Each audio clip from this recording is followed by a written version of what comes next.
Once upon a time, in a tiny village, there lived an old woodcarver named Geppetto. One night, he was working in his workshop carving a little puppet. Isn't Pinocchio almost like a real boy? Climbing into bed, the old man mumbled, I wish you were a real boy, Pinocchio.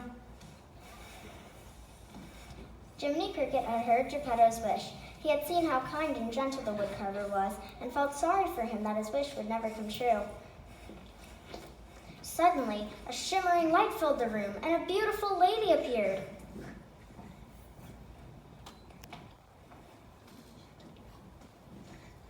Wake, Pinocchio, skip and run. Good Geppetto needs a son. I can move. I'm a real boy. No, you have life. But to become a real boy, you must prove yourself brave, truthful, and unselfish. And Jiminy Cricket would help. The next morning, Geppetto couldn't believe his eyes. It's true, Father. I'm alive. Yes, you are, and how grateful we are indeed. But now, Pinocchio, you must go to school, study hard, then soon you'll become a real boy. Pinocchio agreed, and off he went.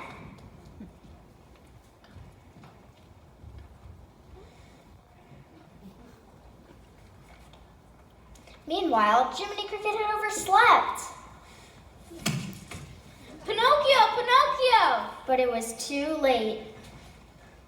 I'm Jay Worthington Foulfellow. And I'm Gideon. Pinocchio had met the worst pair of scoundrels in the whole countryside. Come with us. Forget about school. We'll show you the way. We know where you can make a name for yourself. Follow us. But, Pinocchio, what will your father say?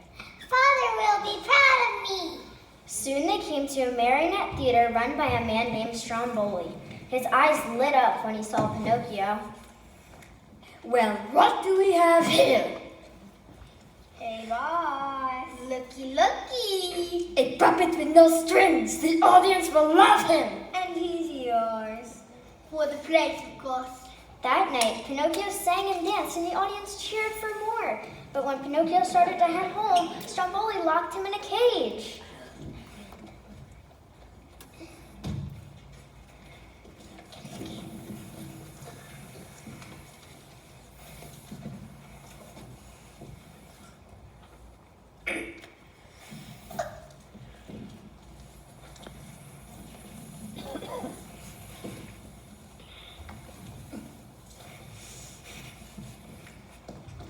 You're mine, and you stay here.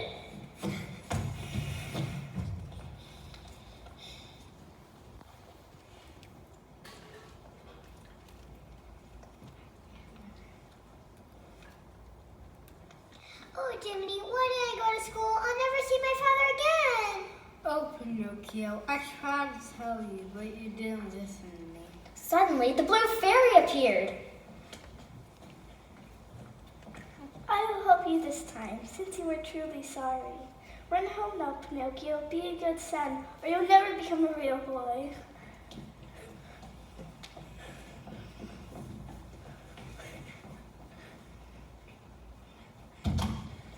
Woo! Let's go home, Jiminy. Run, Pinocchio. Hey, old friend, how goes it? Fancy me you here? What you up to? Forget about it. You need a rest here. Pleasure on us. It's right this way. But, Pinocchio, you promised to go right back home. But Father says I need to rest after my terrible experience. Pinocchio. They came to a coach bound for Pleasure Island. It was pulled by donkeys and filled with noisy boys.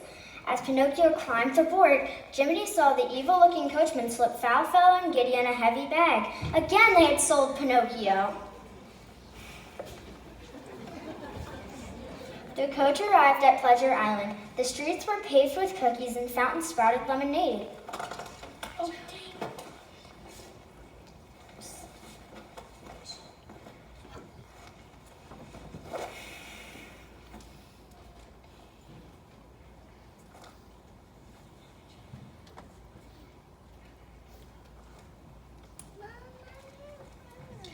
I'm Lampwick. What's the name, stranger? Pinocchio, the time to go home, Pinocchio. Don't tell me you're scared of a beetle. Jiminy was about to march off when Lamplick and Pinocchio groaned. The boys sprouted donkey ears.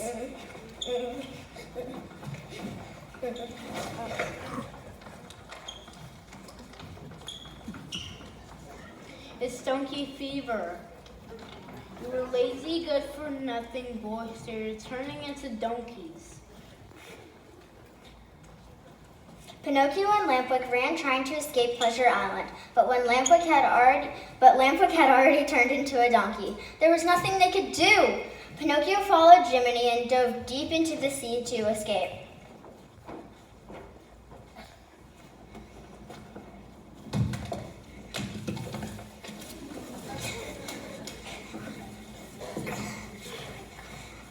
They had a long journey home. They finally arrived at Geppetto's door, and there they found a note.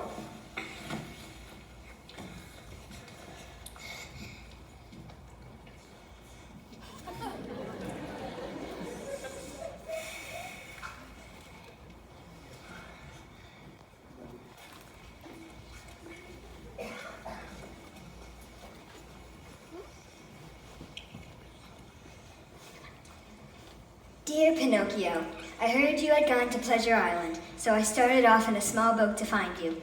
Just as I saw the island, Monstro, the giant whale, opened his jaws and I went in. I fear I will never see you again. Your loving father, Geppetto. For a while they were both silent, too sad to speak. Then, I'm going to save my father! just then, a dove wearing a golden crown appeared. I will take you. Climb on. Pinocchio and Jiminy did not know that the dove was the blue fairy in disguise. She led them to the ocean, and in they dove deep to search for Geppetto.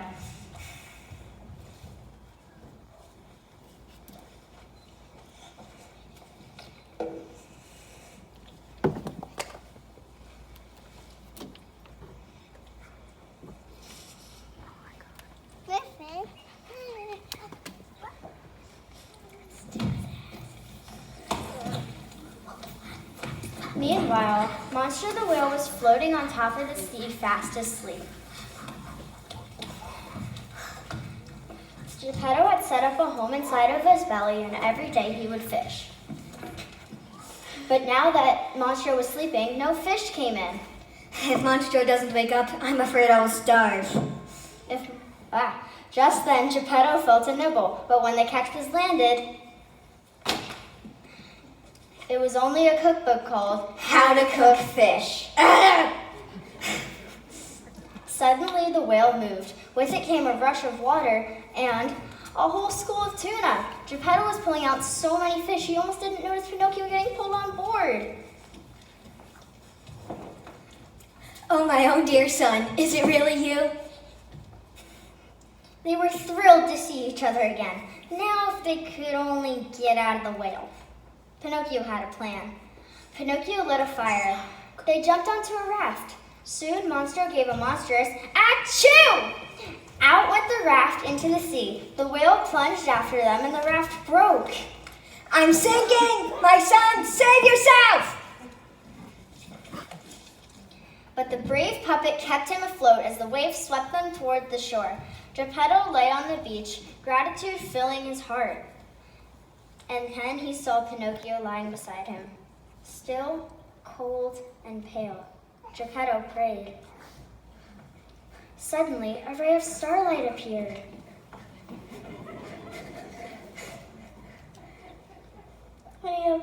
And someday, when you have proven yourself brave, truthful, and unselfish, you'll become a real boy.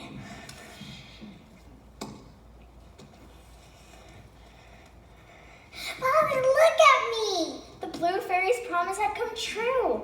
Pinocchio was a real live boy, and they lived happily ever after. The end.